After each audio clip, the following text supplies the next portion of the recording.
નમસ્કાર વિદ્યાર્થી મિત્રો, ફરી એકવાર તમારું સ્વાગત છે અમારી યુટ્યુબ ચેનલમાં. તો મિત્રો, આજે આપણે વિડીયોમાં એકમ કસોટી પેપર સોલ્યુશન જોવાના છીએ. તેમાં મિત્રો આપણે ગણિત વિષયનું એકમ કસોટી પેપર સોલ્યુશન જોઈશું. તેમાં ધોરણ 8 રહેશે. ધોરણ 8નું જે તારીખ 5/10 એટલે કે 5 ઓક્ટોબરના રોજ જે પેપર લેવાશે તેનું સોલ્યુશન જોવાના છીએ. સમય રહેશે કલાક અને કુલ ગુણ રહેશે 25. તો આઈએમપી પેપર છે, સાહિત્ય તમારે પૂરેપૂરું પેપર સોલ્યુશન જોવાનું રહેશે. અને મિત્રો, આમાં 1 થી 8 યુનિટનો સમાવેશ થાય છે, તો આપણે આમાં 1 થી 5 યુનિટ કવર કરવાનો કોશિશ કરી છે. તો સાહિત્ય પૂરેપૂરું પેપર જોઈજો. આપણે જે પાછલા યુનિટ છે 3, 4, 5 એ આમાં આપણે જોઈશું. બાકીના 1, 2 છે પછી જોઈ લઈશું. તો મિત્રો, સાહિત્ય આપણે પેપર સોલ્યુશન સ્ટાર્ટ કરી દઈએ. અને પીડીએફ જોઈતી તો આપણી ટેલિગ્રામ અને આપણી વોટ્સઅપ ચેનલને તમે જોઈન કરી શકો. વિભાગ એ છે, નીચે આપેલા પ્રશ્નોમાંથી યોગ્ય વિકલ્પ શોધીને લખો. તો પહેલું છે, કયા ચતુષ્કોણના બધા ખૂણા સરખા હોય છે? તો એમાં આપણો જવાબ રહેશે ચોરસ. તો એમાં જવાબ રહેશે ચોરસ. શું જવાબ રહેશે? ચોરસના બધા ખૂણા સરખા હોય છે. જેવી રીતે આવી આ એક ચોરસ થઈ ગયું, અને જે લંબાઈ હોય આ 8 હોય. જો 8 હોય તો આ 8 હોય, આ 8 હોય અને આ 8 હોય. બધા ખૂણા છે એના સરખા હોય છે. આગળનો ક્વેશ્ચન છે, બીજા નંબરનો ક્વેશ્ચન, ચતુષ્કોણના બધા ખૂણાના માપનો સરવાળો કેટલો થાય? તો ચતુષ્કોણના બધા માપનો ખૂણો થાય 360નો ખૂણો બનશે. 6 બાજુવાળા બહુકોણને શું કહેવાય છે? તો 6 બાજુવાળા બહુકોણને ષટકોણ કહેવાય છે. શું કહેવાય છે? ષટકોણ કહેવાય છે. તો આન્સર રહેશે ષટકોણ. પછી છે, બધી બાજુઓ સરખી હોય તેવા બહુકોણને શું કહે છે? તો બધી બાજુ સરખી હોય તેવા બહુકોણને નિયમિત બહુકોણ કહે છે. કેવું બહુકોણ? નિયમિત બહુકોણ કહે છે. તો જવાબ આવશે નિયમિત બહુકોણ. તો શું જવાબ આવશે? નિયમિત બહુકોણ જવાબ આવશે. પછી છે 5મા નંબરનો ક્વેશ્ચન, કોઈ પણ ઘટનાની સંભાવના ખાલી જગ્યાની વચ્ચે જ હોય છે. તો કોઈ પણ ઘટનાની સંભાવના છે 1 અને 0ની વચ્ચે હોય છે. ક્યાંય 1 અને 0ની વચ્ચે હોય છે. તમારે યાદ રાખવાનું છે સાહિત્ય. 1 અને 0ની વચ્ચે કોઈ પણ સંખ્યાની જો ચોક્કસ ઘટના હોય તો 1 અને અચોક્કસ ઘટના હોય તો 0. સમતોલ પાસાને પર અંક 5 આવે તેની સંભાવના કેટલી છે? તો સમતોલ પાસા પર અંક 5 આવે તેની સંભાવના કેટલી છે? તો થોડુંક ઝૂમ કરી દો, તમને દેખાતું નહીં ઓપ્શન. તો જો આ ઓપ્શન છે 1/6, 3/5, 1/5, 1/3. તો કુલ પાછા છે 6 અંક હોય એની પર ને 1 આવે તો 1/6 જવાબ રહેશે. શું રહેશે આપણો જવાબ? 1/6. જો અહીં 2 હોય તો 1/6 રહેશે. આવી રીતે તમારે જવાબ દેવાનો રહેશે. પછી છે 7મા નંબરનો ક્વેશ્ચન, એક થેલામાં 8 સફરજન અને 2 નારંગી છે. તો નારંગી પસંદ થવાની સંભાવના કેટલી? તો 10માંથી 2. 2/10 એ આપણો આમાં જવાબ રહેશે. તો સાહિત્ય આવી રીતે જવાબ જોઈ લેવો. ચેનલમાં નવા હોય તો ચેનલને સબસ્ક્રાઈબ કરવાનું ભૂલતા નહીં. પછી છે 52 પત્તાની જોડમાંથી એક પત્તું હોય યાદચ્છિક રીતે પસંદ કરવામાં આવે અને તે લાલ રંગનો એકો હોય તેની સંભાવના. તો એક પત્તું તો 1/52 એ આપણો એમાં જવાબ રહેશે. કે શું લાલ રંગના 2 એકા હોય એટલે 2/52 રહેશે. લાલનો એકો પૂછો હોય તો 1/52 જવાબ રહેશે. પછી છે આપેલ સંખ્યાના વર્ગમૂળમાં એકમનો અંક કયો હશે? તો આપેલ સંખ્યાના વર્ગમૂળમાં એકમનો અંક 5 જ હશે. કારણ કે 56 છે. 56 હોય તો આ 25 છે, એનું 5 થશે. 56 આપણે જોઈએ તો 8 × 7 કરેલા છે. 7 × 8 તો 75નો આ વર્ગમૂળ રહેશે. પછી છે આગળનો ક્વેશ્ચન, 32.49નું વર્ગમૂળ છે. તેમાં આપણો જવાબ આવશે 57 છે. 32.49નું વર્ગમૂળ છે. તો જવાબ તમારે સાહિત્ય આવી રીતે જોઈ લેવાનો રહેશે. વિડીયોમાં આગળ વધતા પહેલાં હું તમને બીજા યુટ્યુબ ચેનલ વિશેની માહિતી આપી દઉં.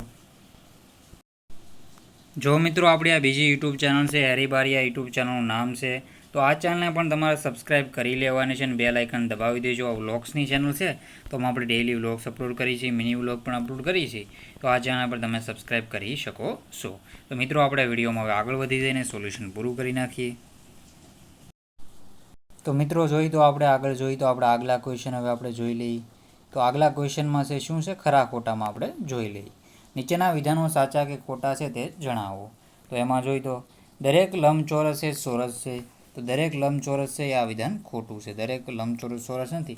દરેક ચોરસ એ લંબચોરસ આપણે કહી શકીએ. દરેક સમબાજુ ચતુષ્કોણને સમાંતર બાજુ ચતુષ્કોણ છે. તો આ વિધાન સાચું છે. દરેક ચોરસ સમબાજુ ચતુષ્કોણ છે તેમજ લંબચોરસ પણ છે. તો આ વિધાન પણ ખરું રહેશે. તો આવી રીતે તમારે ખરા ખોટા જોઈ લેવા. દરેક ચોરસ સમાંતર બાજુ ચતુષ્કોણ નથી, તો આ વિધાન ખોટું છે. દરેક પતંગાકાર ચતુષ્કોણ સમબાજુ ચતુષ્કોણ છે, તો એમાં આપણો જવાબ રહેશે આ વિધાન ખોટું છે. વિભાગ બી છે, નીચે આપેલા પ્રશ્નોના માગ્યા મુજબ ઉત્તર લખો. એમાં જોઈએ તો નિયમિત બહુકોણ એટલે એવા નિયમિત બહુકોણના નામ આપો જેમાં, તો નિયમિત બહુકોણ એટલે 3 બાજુ હોય, 4 બાજુ હોય ને 6 બાજુ હોય. તો નિયમિત બહુકોણ તો અંદરના બધા જ ખૂણાઓના માપ સરખા હોય, બહુકોણની બધી જ બાજુઓના માપ સરખા હોય. માગેલા બહુકોણના નામ 3 બાજુ હોય, સમબાજુ ત્રિકોણ, પછી છે 4 બાજુ ને ચોરસ કહેવાય, અને 6 બાજુ હોય અને નિયમિત આપણે જોઈએ તો ત્રિકોણ કહેવાય છે. સુધારી લેજો. એક નિયમિત બહુકોણની કેટલી બાજુઓ હોય છે તેના બહિષ્કોણનું માપ 24 અંશ થાય, 24 ડિગ્રી થાય. એમાં આપણો જવાબ રહેશે આ વિધાનનો જવાબ જોઈ લો સાહિત્ય. તો અહીં બહુકોણની નિયમિત છે, બહુકોણી નિયમિત છે, તેથી તેના દરેક બહિષ્કોણનું માપ સરખું હોય. બહુકોણના બધા બહિષ્કોણના માપનો સરવાળો 360 થાય છે. હવે આ બહુકોણના બહિષ્કોણનું માપ 24 અંશ છે. આ બહુકોણના ખૂણાઓની સંખ્યા 360ના છેદમાં 24 અંશ હોય તો બરાબર 15 થશે. આ નિયમિત બહુકોણને જેટલા ખૂણા તેટલી બાજુઓ હોય છે, આ બહુકોણને કુલ 15 બાજુઓ છે. તો નીચેની આકૃતિમાં x શોધો. તો આની જો આકૃતિ છે આવી રીતે તમારે x શોધવાનો રહેશે. તો x તો થશે કેટલો થશે મિત્રો, આપણે x તો આપણે જોઈએ તો 35 ને કેટલો થશે 65, 55, તો આપણે 55 110, તો એમાં 110 જવાબ આવશે.